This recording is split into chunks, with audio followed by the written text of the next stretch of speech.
네, 오늘 변화시키는 힘이라는 제목으로 말씀 증가하도록 하겠습니다.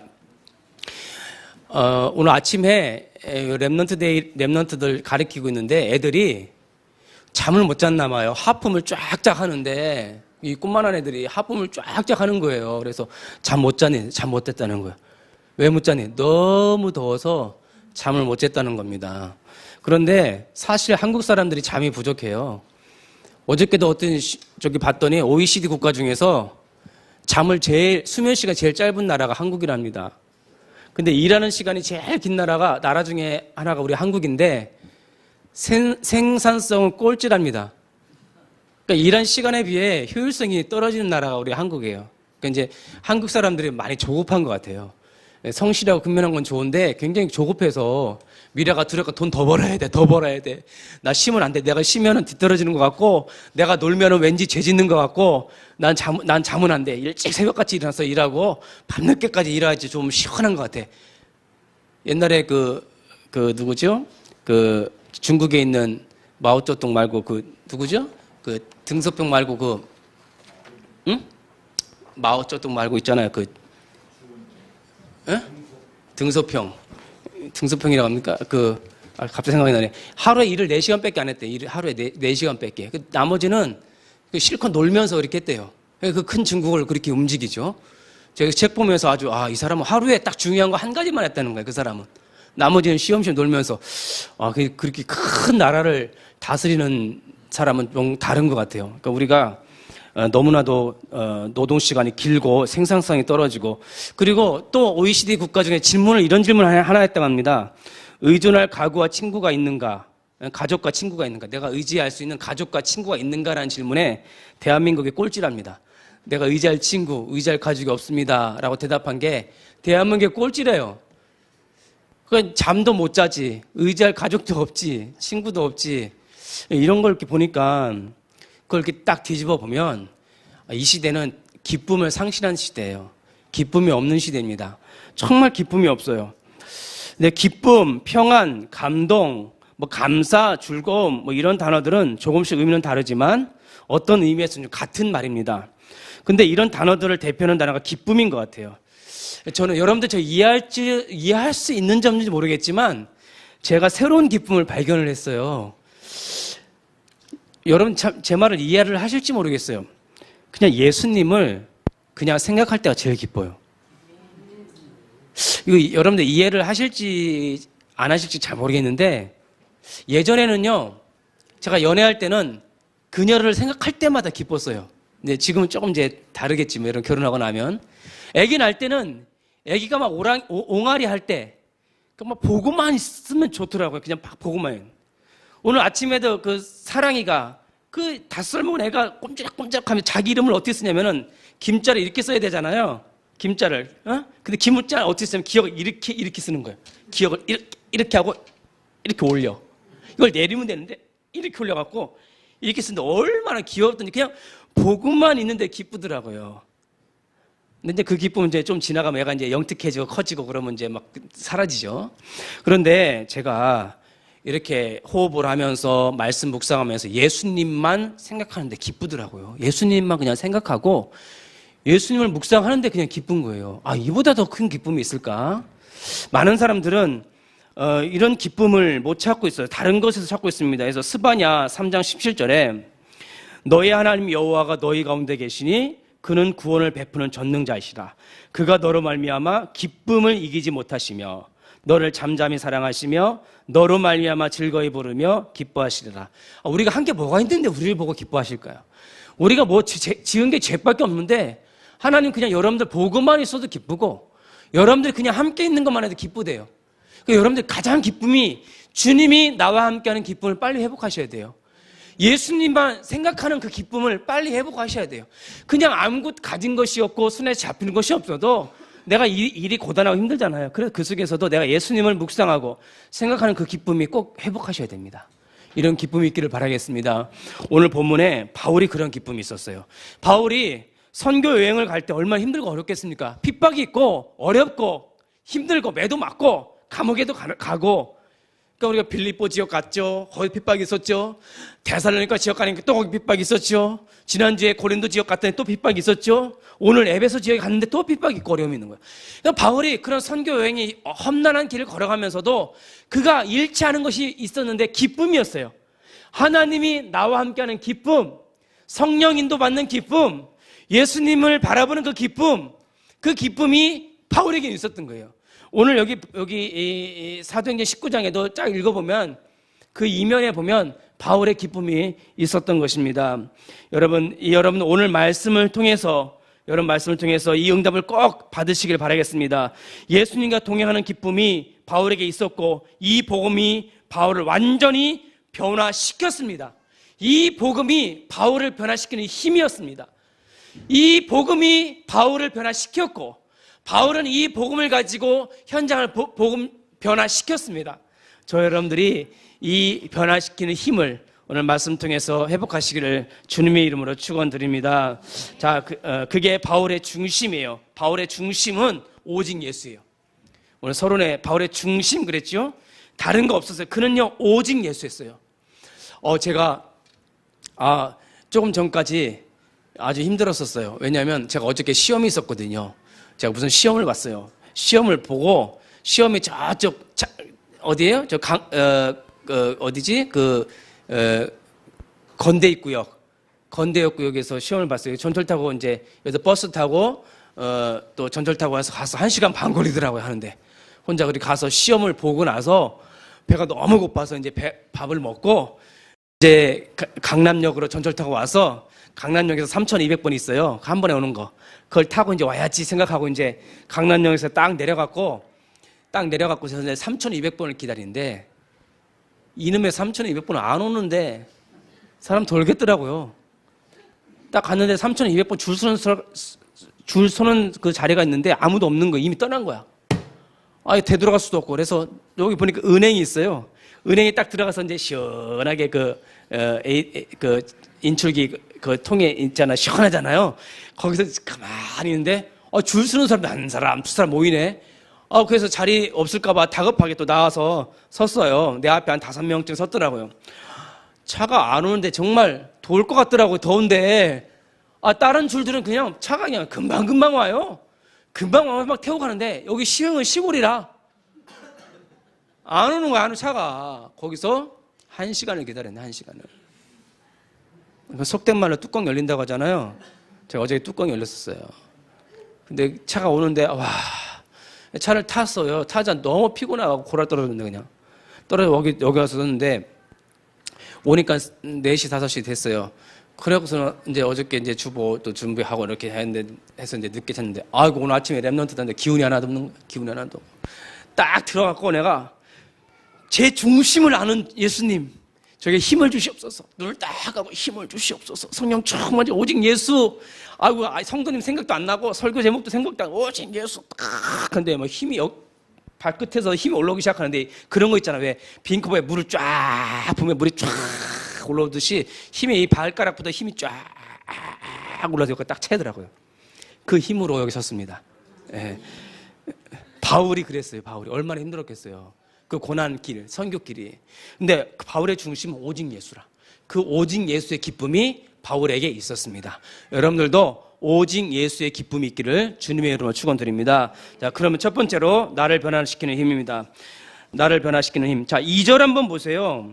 이제 바울이 에베소에 갔는데 2절에 이런 말을 합니다. 에베소에 어떤 제자들이 모여 있길래 너희가 믿을 때에 성령을 받았느냐? 중요한 질문이에요. 그러니까 바울이 뭔가 좀 이상한 거예요. 이 사람들 보니까 성령을 받았느냐? 이러되 아니라 우리는 성령이 계심도 듣지 못하였노라. 이 사람들이 성령을 이렇게 바울에서 보니까 예수도 알고 하는 것 같은데 뭐 이렇게 좀 하는 거 보는데 성령을 전혀 못 받은 것 같아요. 그래서 바울이 중요한 질문을 했어요. 너희들이 성령을 받았느냐? 그러니까 우리가 듣지도 못했다 그래서 듣지도 못했다. 전혀 못 들은 거예요. 여러분 가장 큰 문제, 심각한 문제는 정확한 복음을 듣지 못한 겁니다. 정확한 복음을 듣지 못한 것이 가장 심각한 문제예요. 가장 큰 문제입니다. 교회를 다니면서도 목사님을 만나면서도 정확한 복음을 듣지 못했다는 것은 정말 억울한 일이에요. 여러분 모른다는 것은 모른다는 것은 사랑하지 않는다는 거고, 사랑하지 않는다는 것은 그 사람을 잘 안다는 것이 아니에요. 우리가 예수님에 대해서 모르면 예수님을 사랑할 수가 없어요. 그리고 예수님을 사랑하지 않는다는 것은 그 사람을 잘 모른다는 거예요. 우리가 정확하게 예수님을 아셔야 돼요.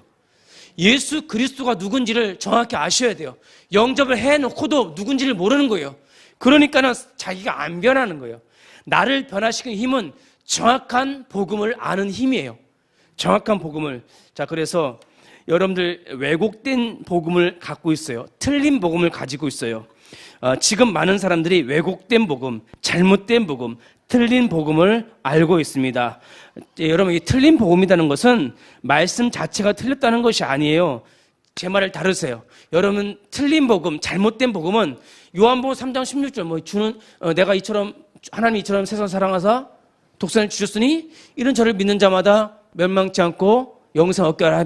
이 말씀 자체가 틀렸다는 것이 아니에요. 자, 틀렸다는 복음, 잘못된 복음은 잘 들으세요. 중요합니다. 말씀을 나 중심으로 배열하기 시작한 거예요, 사람들이. 여러분, 말씀을 전부 나 중심으로 생각했다는 거예요. 교회 봉사도 나 중심으로 전부 생각했다는 거예요.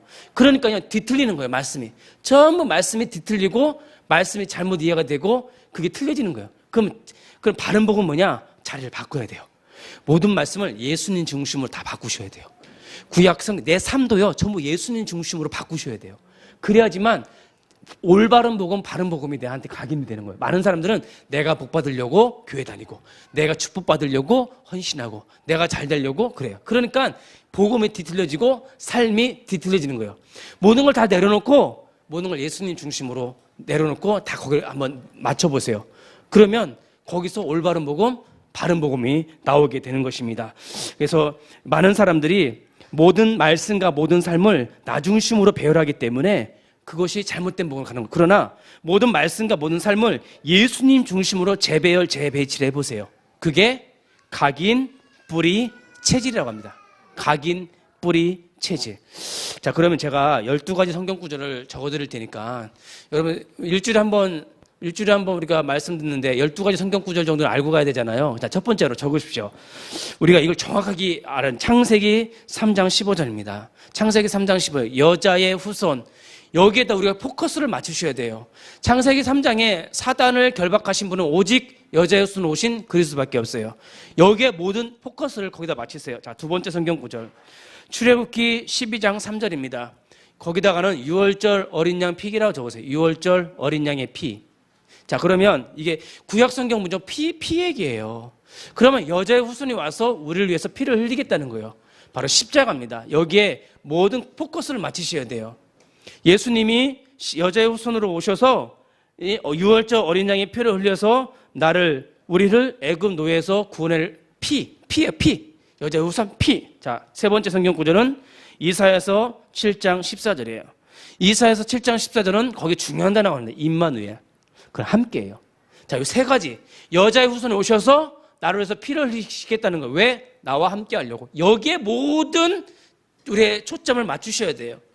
여자의 후손이 와서 나를 위해서 피를 흘리셨다. 왜? 나와 함께 하려고. 이게 구약의 핵심 성경 구절 세 가지입니다. 이 세 가지에 여러분 모든 삶을 초점을 맞추세요. 우리 청년들 보세요. 우리 청년들이 그 세 가지에 항상 초점을 맞추고 묵상을 한번 해보세요. 일을 하면서도 뭘 하면서도 초점을 맞춰보세요. 자, 네 번째 성경 이제 신약입니다. 네 번째 성경 구절 마태복음 21장이에요. 예수 하나님의 성육신 그렇게 써요. 아, 하나님의 성육신 예수. 마태복음 1장 21절 하나님의 성육신 예수. 하나님이 이 땅에 진짜 와버린 거예요. 인간의 모습으로 오신 거예요.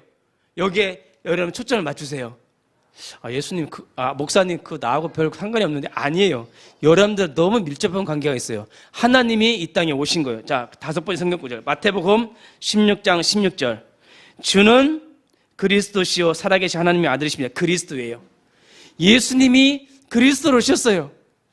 그리스도로 오셨다는 것은 아까 말한 창세기 3장 15절, 출애굽기 12장 13절, 이사야 7장 14절의 주인공이 오셨다는 거예요. 그 세 가지 일을 하기 위해서 오신 분이 그리스도라는 거예요.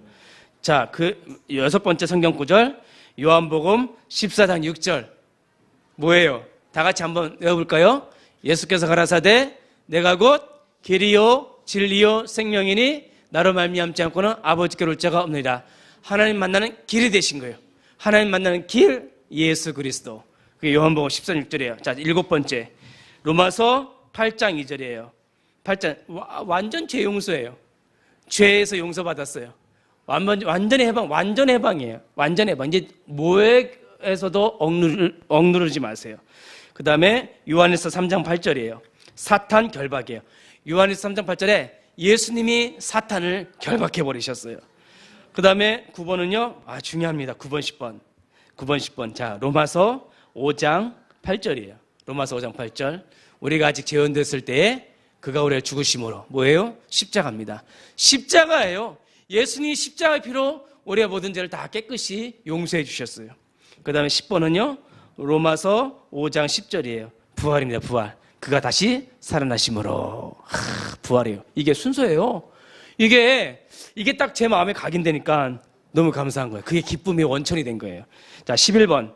요한복음 1장 12절. 요한복음 1장 12절. 유명한 구절이죠. 영접하는 자, 그를 믿는 자들에게는 하나님의 자녀가 되는 권세를 주셨는 이 한 구절이 저를 살린 거예요. 이 말씀이 여러분들은 많이 들어서 무감각할 수 있겠지만 저는 안 그래요. 이 요한복음 1장 12절이 저를 살렸고 저에겐 생명이에요. 제가 의지할 말씀이에요. 저는 하나님의 자녀입니다. 여러분들도 하나님의 자녀입니다. 우리 랩런트가 그림을 그리고는 예수님 그림을 막 그려서 그리고 거기다가 옆에다가 자기 그림을 막 그리고 하나님의 자녀. 얼마나 귀해요. 너무 귀한 거죠. 여러분들은 하나님의 자녀가 되었습니다. 마지막 12번째 고린도전서 3장 16절. 너희 몸이 하나님의 성전인 것과 하나님의 성령이 너희 속에 계신 것을 알지 못하느냐. 성령이 내 안에 계셔서 우리가 성전이 되었어. 아침에 와서 찬송 부르니까 얼마나 좋아요. 성전이 같이 찬양 부르니까 얼마나 좋아요. 우리가 하나님의 성령을 받아서 찬양하는 것, 여기에 우리의 모든 포커스를 맞추세요. 그러니까 주일 예배가 우리 삶의 중심이에요. 아침에 이렇게 찬양하니까 좋지요. 얼마나 좋죠. 우리가 일주일 내내 찬양할 시간이 없잖아요. 그러나 아침에 와서 같이 찬양 부르니까 예배가 살고 우리 하나님이 기뻐하시고 우리가 기쁨이 회복이 되잖아요. 그러니까 하나님이 우리의 무리를 보고 가장 기뻐하는 시간이 예배 시간이에요. 자, 이 말씀이 부족하다고 생각하는 것이 가장 위험한 생각. 이 말씀은 완전히 부족하지 않습니다. 12가지. 저는 이 12가지를요, 자꾸 너무 저한테 충격이었었어요. 저는 이 12가지 정확한 복음을 저한테 충격이었는데 누가 뭐래도 저는 이 복음을 붙잡고 절대 놓치지 않습니다. 그래서 저는요, 각인 뿌리 체질이 돼서 이 12가지 복음이 많이 있지만 제 나름대로 정리한 거예요. 12가지 복음이 제 속에서 20년 동안 각인 뿌리 체질이에요. 20년 동안. 그러니까 지금은요, 그냥 예수님을 생각하면 예수님 그럼 12가지도 연결이 돼요. 그냥 예수님을 생각하면 그 기쁜 거예요. 그게 저를 변화시키는 힘이에요. 이 복음이 여러분들을 변화시키는 힘이에요. 다른 게 변화시키는 거예요. 돈이 여러분을 변화시키던가요? 천만의 말씀이에요. 삼성의 그 그룹 회장님이 영상 우리 요즘 난리잖아요. 그걸 보면서 변화된 게 뭐 있어요? 인간은 죄인이고 인간은 마귀 자식이고 지옥 갈 수밖에 없는 거예요. 돈이 많든 적든 사람 변하지 않아요. 변화시키는 것은요, 정확한 복음밖에 없어요.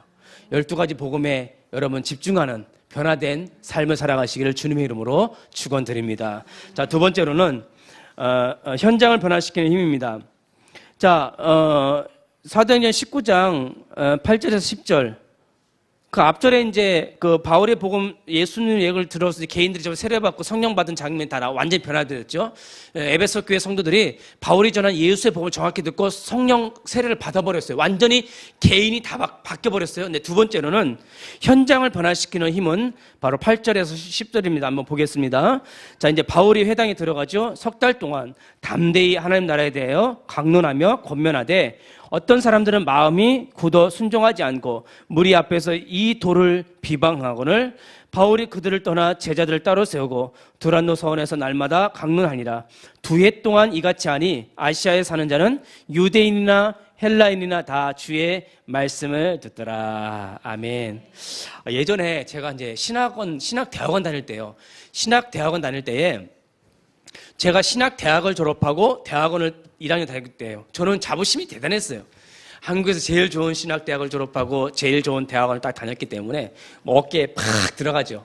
학교에 딱 가면 너 어느 대학 나와서 어디 대학 뭐 힘이 팍 들어갔죠. 근데요, 제가 그 예전에 그 강서력교회, 예원교회, 강서력교회 전도신학원에 매주 토요일마다 있었어요. 매주 목요일마다 있었어요. 매주 목요일마다 있어요. 제가 일주일에 딱 한 번, 매주 목요일마다 있는 그 전도신학원에 들으려고 대학원을 휴학을 해버렸어요, 제가. 대학원을 휴학을 딱 하고, 하루에 있는 6시간, 6명의 목사님 오셔서 오전 3시간, 오후 3시간은 전도신학원 강의를 듣기 위해서 휴학을 하고 들었는데, 저는 기절하는 줄 알았어요. 왜냐면 그 6분의 목사님이 6시간 똑같은 얘기를 하시는데, 아까 말한 12가지 있잖아요.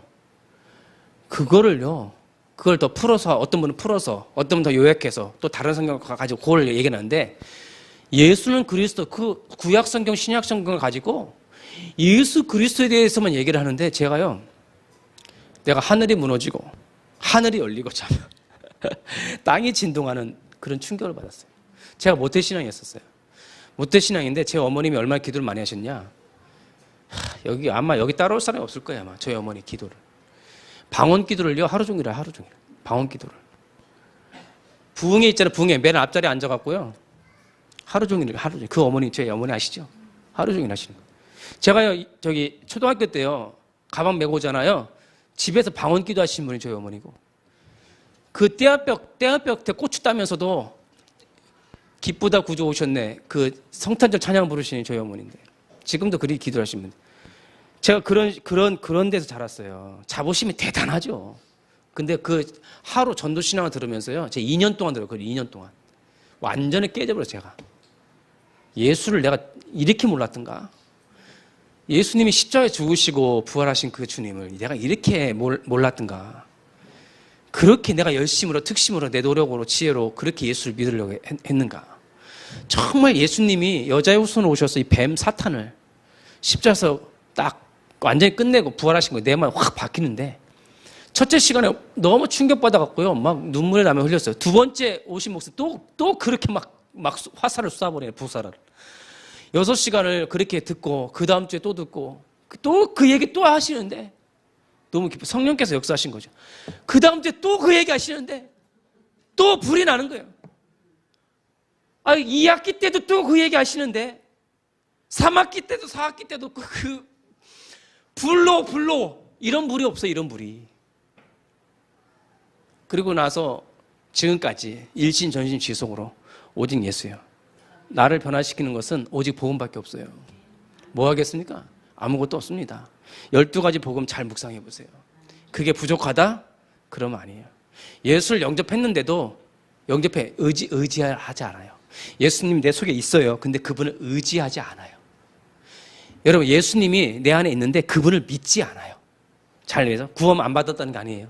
예수님이 내 안에 나와 함께 했는데 안 믿어요. 믿음이 없어요. 예수님이 우리 집에 들어와 계시는데, 우리 손님이 와서 돈 많은 부자가 있는데 그 사람한테 요구하지도 않고 믿지도 않아요.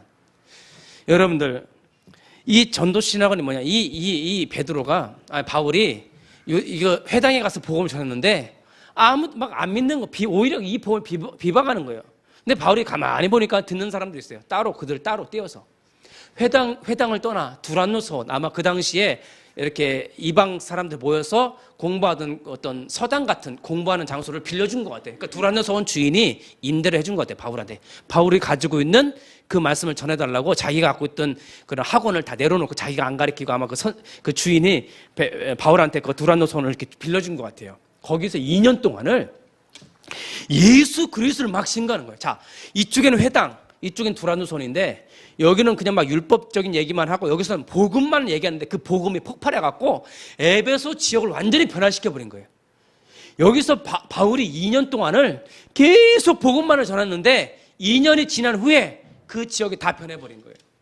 그 지역이 완전히 변해. 그게 바로 현장을 변화시키는 힘인데, 바로 이렇게 쓰세요. 말씀 운동 시스템이에요. 말씀 운동 시스템을 세우는 순간 그 지역이 변합니다. 여러분들 통해서 꼭 그 지역을 변화시키기를 바라겠습니다. 요즘 현대인들은 너무 바빠요. 이건 너무 바빠요. 진짜 바빠요. 이거 저주입니다. 바빠서요, 주일에도 돈 벌러 가요. 우리 한국 사람들은 바빠요. 세상에서 이렇게 바쁜 사람 없어요. 한국 사람은 바빠요, 일단. 다른 나라 가면요, 안 바빠요. 한국 사람 너무 바빠요. 바빠갖고 주일날도 돈 벌러 가야 돼요. 주일 예배 뭐 그 사람에게는 아무 의미가 없죠. 제 개인적으로는요, 주일 예배 예수 믿고 성령 받은 사람이 주일 예배를 빠진다. 그 예수님 믿는 게 아니죠. 아까 얘기한 것처럼 믿지 않는다는 것은 전혀 의지를 하지 않는다는 거예요. 구원은 받았지만 의지를 하지 않고 거들떠 보지도 않는다는 뜻입니다. 나와 함께 계신 예수님을 몰라도 너무 몰라요. 결국 자기 손해입니다. 자, 이제부터 어떡하냐. 자기 현장에서 이제부터 이렇게 하세요. 결단을 내리세요. 바울이 결단 내린 겁니다. 자기는 현장에서 말씀 사모하는 사람들 같이 계속 말씀 운동을 하는 거예요. 이 시스템으로 해야 됩니다. 제가 여기서 매주 토요일마다 랩넌트 데이를 하고 있어요. 랩넌트 데이를 하고 있는데 이제 요 며칠을 바빠서 못했어요. 근데 이제 계속 또 할 건데 제가 이제 저기 안중에 가서 그 얘기를 했어요. 우리 교회는 오후 1시에 랩넌트들 몇 명 안 되지만 제가 매주 말씀을 가르치고 있습니다. 했더니 그 전도사님이 목사님 매주 올라갈게요 그러는 거예요. 안중에서 매주 올라가겠다 여기를. 뜨거워. 말씀을 사모하는 게 뜨거워요. 여기 가까이 있는데도 안 오는데 이 사람들은 안중에서도 오겠다는 거 말씀 듣고 싶어서. 그러니까 우리 랩넌트들 토요일마다 말씀 듣는 걸 감사하게 생각해야 돼. 감사하게 생각해야 돼요. 이 시대적인 목사님한테 말씀 듣는 걸 감사하게 생각해. 나는 우리 한 사람 칭찬하는 게 아니에요. 태균이 보면 너무 재밌어. 태균아 미안해. 재훈이 얘기해서. 우리 뭐 지민이도 있고 우리 애수도 있고 지훈이도 있지만은 랩넌트들 있지만은 희한하게 와. 토요일마다. 놀다가도 와. 땀을 뻘뻘 흘리면서도 와. 끝나면 또 놀러가. 넌 미스테리야. 3대 불가사의 있죠? 그 중에 하나야. 하나의 은혜겠죠. 하나님의 은혜인지. 그러니까는 랩넌트들 와서 말씀 들으세요. 안중에서도 올라온다니까. 올라오겠대요. 이게 뭐냐? 시스템이 그렇게 무서운 거예요. 계속 시스템을 갖고 계속 하면 그렇게 무서운 거예요. 이제 많은 랩넌트들이 올라올 줄 믿습니다. 이제 2학기 때는 제가 그랬어요. 이번 여름 성경학교 가서 이제 같이 하면은 9월 첫째 주는 여기서 한번 하자고 그랬어요. 여기서. 9월 첫 주는 여기서 토요일 날. 그러니까 좋다는 거예요. 그럼 그쪽 랩넌트들 9월 첫 주일 날 토요일 날 다 데리고 오겠대, 1시에. 그러면은 우리끼리 찬양하고 친구들 초청해서 찬양 집회를 하자. 좋다. 그러면 10월 달은 우리가 거기 가고 11월 달은 여기 한 달에 한 번씩 마지막 첫째 주일 토요일은 여기 그렇게 하자니까. 좋다는 거예요. 시스템. 제가 새벽 기도 있잖아요. 7월 언제 했지 우리 새벽 기도를? 7월 둘째 주가 했잖아요. 4일 했잖아요. 너무 좋은 거예요. 자, 8월 마지막 주 또 합니다. 8월 적어놨어요. 제가 8월 29일부터 9월 1일까지 4일. 그래서 그때는 특별 새벽 성경 공부 이렇게 할 거예요. 특별 새벽 성경 공부. 공부라면 좀 그런가? 특별 새벽 하여튼 성경 공부. 그러면 9월 말에도 또 할 거예요. 9월 말 월화수목. 10월 말에도 월화수목 또 할 거예요. 시스템. 그렇게 할 거예요.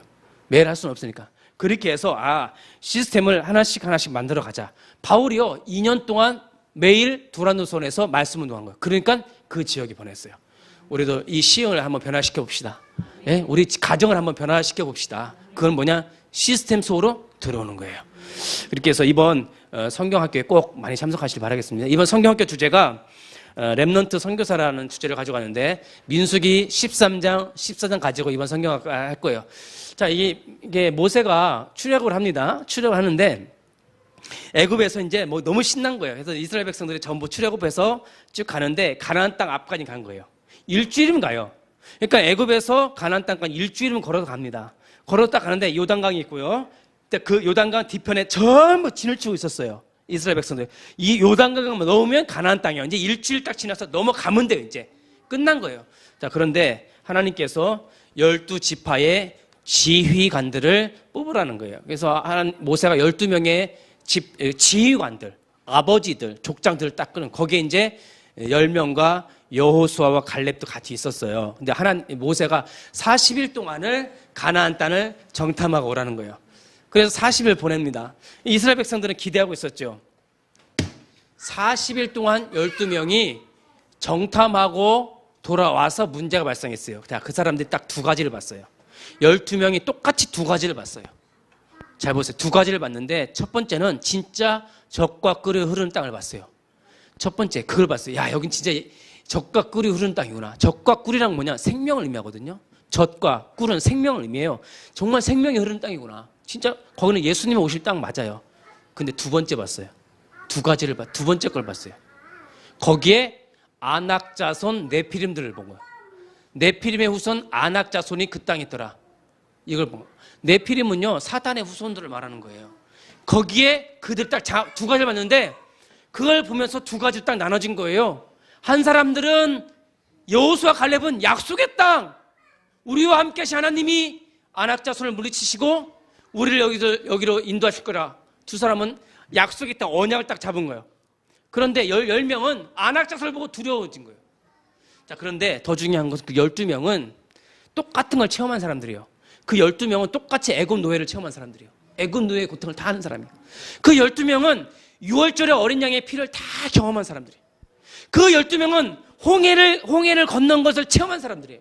똑같이 체험했는데 두 가지로 갈라지는 거예요. 언약을 잡은 자가 있고 언약을 놓친 자가 있어요. 하나님이 분노한 거예요. 10명이 그렇게 보고를 해보니까는 온 백성이 다 일어난 거예요. 애굽으로 돌아가자는 거예요. 하나님 열받으신 거예요. 그래서 모세한테 내가 다 죽이겠다. 그때 모세, 하나님 용서해 주세요. 제발 용서해 주세요. 그 기도를 듣고 뒤돌아서 광야로 다시 들어가는 거예요. 거기서 40년 동안을 뭘 하라고 해요? 말씀을 각인, 뿌리, 체질화시켜라. 가르치고 또 가르치고 또 가르쳐서 이 약속, 언약을 각인, 뿌리, 체질하라. 40년 동안. 왜? 20살 이상의 불신하겠던 모든 사람 다 죽여버리려고. 그때 여호수아와 갈렙만 살고 그 후대들만 다 들어가 버렸어요. 20살 이상은 40년 동안 다 죽고 20년 태어나기 아직 안 태어난 20년, 40년 이게 그대로 올라가서 그 사람들이 들어간 거예요. 그 사람들은요 담대하게 들어가서 가나안 땅 다 정복해버린 거예요. 그게 렘넌트 운동입니다. 이번 여름성경학교가 그거 하려고 하는 거예요. 거기에 우리 후대들이 이제부터 새로운 시작, 새로운 시스템으로 시작하는 겁니다. 그래서 렘넌트 공동체 훈련 센터가 돼야 돼요. 이 하이영교가 렘넌트 공동체 유니티 트레이닝 센터 약자 RUTC라고 해요. RUTC. 이 하이영교가 RUTC가 돼야 돼요. 우리 렘넌트를 공동체로 만들어서 훈련시키는 센터가 된다. RUTC. 여기가 이제 RUTC 운동 센터가 되는 거예요. 그게 바로 새로운 시스템을 구축하여 이 지역을 변화시키는 힘인 것입니다. 이제부터 이 일을 같이 시작하시기를 주님의 이름으로 축원드립니다. 자, 결론입니다. 결론은 무너지는 흑암 세력이죠. 자, 여기 보세요. 성경 구절 12절 보세요. 12절에 보면은 심지어 사람들이 바울의 손에서 손수건이나 아침알을 가져다가 병든 사람에게 얹으면 그 병이 떠나고 악기도 나가더라. 완전히 병도 치유되고 악기도 떠나가죠. 자, 그 다음에 18절 19절 한번 보세요. 믿는 사람들이 많이 와서 자복하여 행한 일을 알리며 또 마술을 행하던 많은 사람이 그 책을 모아가지고 와서 모든 앞에서 불사르니 그 책값을 계산한 즉 은 5만이나 되더라. 엄청난 역사가 일어났어요. 막 이렇게 개인들을 변화시키고 현장을 변화시키는 시스템 구조가 그 지역에는 흑암색이 다 무너져 버린 거예요. 이런 역사가 일어날 줄 믿습니다. 근데 더 중요한 거는 21절이에요. 더 중요한 건 21절. 자, 21절을 뭐 있어요? 21절에 줄 한번 쳐보세요. 여러분 중요하다 생각하는 거 한번 줄 쳐보세요. 21절. 이 일을 있은 후에 바울이 마게도냐와 아게아를 거쳐 예루살렘에 가기로 작정하여 이르되 내가 거기 갔다가 후에 로마도 보아야 하리라. 더 큰 응답을 받은 거예요. 로마까지도 생각한 거예요. 이 시스템을 가지고 내가 로마까지 가리라. 우리 하이언교회가 저 중국까지 가리라. 저 미국까지 가리라. 예, 저 북한까지 가리라. 우리가 이 복음을 가지고 전 세계로 갈 줄 믿습니다. 이것이 바로 시스템의 힘이에요. 오늘 말씀을 통해서 나를 변화시키는 힘, 정확한 복음, 나의 현장을 변화시키는 힘, 말씀운동의 시스템, 이거 붙잡고 한 주간 기도하여서 응답받기를 주님의 이름으로 축원드립니다.